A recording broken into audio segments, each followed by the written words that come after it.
their tank, and I guess there's really not much anybody can do there except by re-educating them on what healthy fish look like, I guess. So they're obviously like really understanding, but then it's like this is sort of the thing I came to. It's like almost justifying that, like, yeah, we're trying to, like, I'm really being hard on myself. We're trying to do something really hard here. And I think just by saying that, by justifying that to myself, was able to allow me to just sort of get past it better. But that's still something that I struggle, like, I don't know, it's hard. The mental game, it really is, but it's like you just gotta walk yourself through the paces almost, like fake it till you make it. And I think you will, because I've noticed, I've been sort of just, okay, I know I'm not supposed to get upset about this, but I still am, but I'm just going to pretend that I'm not, put a fake smile on, put on some good music and drive home or whatever it is, but. Well, there's a sports psychologist that works at Duke University who I had the pleasure of listening to at a big tournament down in Maryland one year, who, he actually wrote a book called It's a Mental Thing, and it's, like I said, he's a sports psychologist, so he deals with basically the mindset of athletes. And one of the things that really stuck with me is when playing sports, and really, it applies to everything in life, is you need to have a short-term memory. Oh yeah, definitely. So the biggest thing he was talking about was on the field when you make a bad play, think about it for 3 to 5 seconds or so, what you did wrong and what you needed to do to fix it, and then forget about it. Yeah. And the big reason being, you can't be in two places at once. You can't be thinking about the past and be truly present in the moment and playing trying the to best get the you ball can. back. Yeah. You can't play your best in the moment while still thinking about the past. You need to be truly present in that moment. Mm-hmm. And that's why you need to really just, like I said, reflect on it for 5 seconds and then forget about it. You get so caught up, though. Like, I mean, I could preach this all day, and it's just like, when it's actually happening, like, you get so caught up, and, recently I've been under a lot of stress, new house and everything, and I've noticed, like, the smallest things are really starting to bother me. Like, this is why, like, I know I kind of need to, like, okay, maybe I shouldn't work so much today, I should just, put off some things, because the stupidest things, like just people driving, or see someone texting, I'm like, what? Like, what are you, like, usually it doesn't bother me, like, usually I'm pretty laid back, but I could definitely tell that getting a little more aggravated. And it's just, like, just being able to recognize that, I think, is a huge thing. So that makes me feel a little bit better about myself, like I'm recognizing that I'm getting a little bit aggressive or whatever. But I getting into that mental state, I mean, I know when I was doing CrossFit, if I went into a lift thinking there's no way I got this, there's no way I got that. But if I could miss a lift, same weight, go back up to 2 seconds later with a different attitude, and I'll hit it like perfect. And it happened all the time. And it would happen with, it just happens in general. Like, if you have putting that positive energy towards something, chances are you're going to have a better experience with it. But yeah, it is easier said than done. When I come up with better tools to fix that or work on that, I guess I'll try to share it. I guess now the one thing I use is just better music. Listening to good music or podcasts and other stuff like that. But it's all a part of that persistence, You got to be able to get over the mental block and just pretend things never happened. It's amazing how often we discount or forget about the power of our mind. Yeah. It's amazing what we actually can do when we believe in basically our own abilities. Well, that thing too, like, I've really been trying to bring in perspective into play. Like, I'm all pissed off and someone's driving on, almost hit me, or driving in my lane or something. That's like, how lucky am I to even like have an issue like this? I have a car. That is amazing. Like, how many people don't? How many people are trapped in jail right now because of their religion or something ridiculous? Like, a little bit mind blowing. Brings things that usually puts me in a better mood too. Like, when something stupid like that happens, then there's people in third world countries that have it a lot worse than I do. What was it? The one, I listened to this one thing, it was like, think about the person that's in 7 billionth place. They have it fucking bad. It's like, shit. Like, what do you even say to that? Like, if you're doing better than half the world, you're still doing pretty good.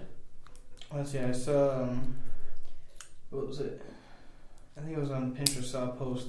I don't know the real validity of this, but, it basically was said if, you have, like, about $100 in your bank account and 0 debt, you're doing better than most of the fucking world. Yeah. Yeah, you really are. And that's another, I know we wanted to do another complete podcast on this, but the status quo. Like, we often forget about, like, what's our, what like, somebody nowadays, like, you look at someone like, wow, they got nothing. And when in reality, even they have it better than, like, a whole bunch of people, right? Yeah. Like, someone now that's, like, living in a studio apartment with 5 other people, and it's, like, wear the same clothes. Like, they're even doing better than a lot of the people in the world. Yeah. And that's, like, really bringing it down to perspective, like, yeah, like, I don't know, I never try to, like, I just really try not to judge people, but, like, when you do, like, we often, like, first world problems, right? Yeah. Oh my gosh, my Wi-Fi is slow right here. Or I don't have any service at the house. Like, I haven't had service at the house for a week. Honestly, it was like, I liked it. Like, I still don't have a TV at the house. I don't think I want to get a TV.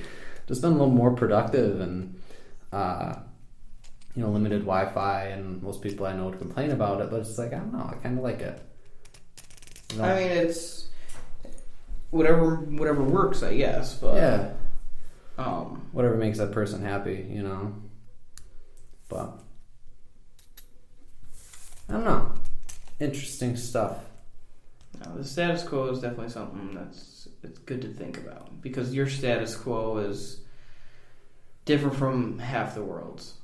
Mm-hmm. Your status quo of, I'm going to wake up in the morning and go have a bowl of cereal is, someone else's status quo is, all right, I'm going to wake up, I don't have anything to eat, and I go to a factory and make shoes for Nike for 10 hours a day. Hopefully someone hasn't robbed all my stuff today, or hopefully I can get some water. Yeah.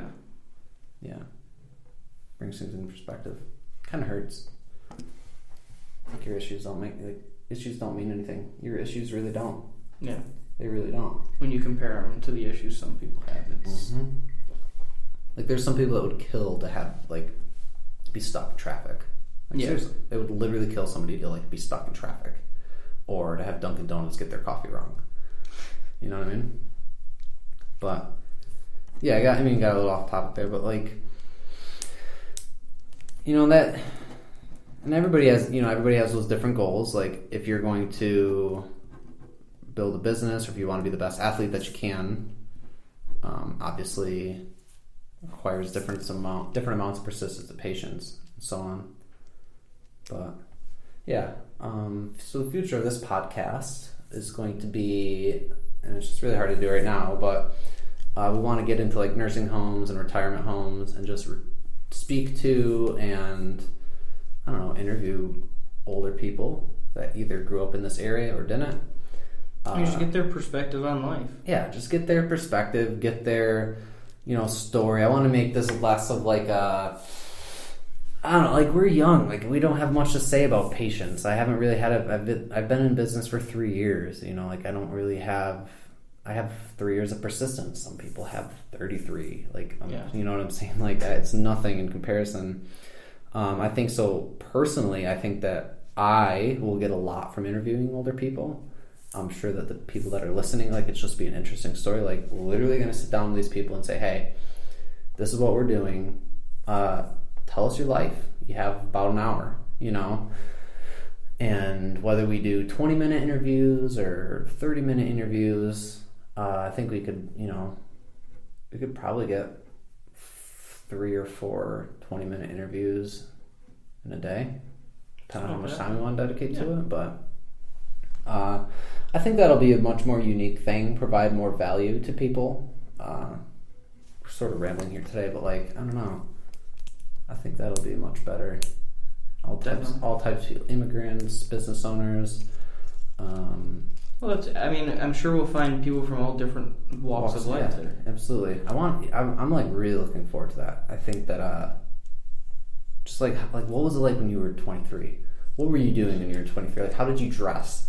Like, what was a weekend for you when you were 23? Like things nobody really thinks about. Like, how old are you when you were 20? Or what year was it when you were 23? Oh, it was 1956. What was it like?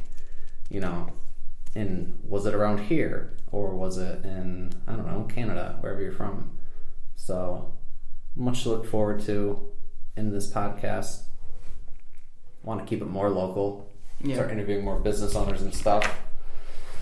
So let us know what you think about those ideas.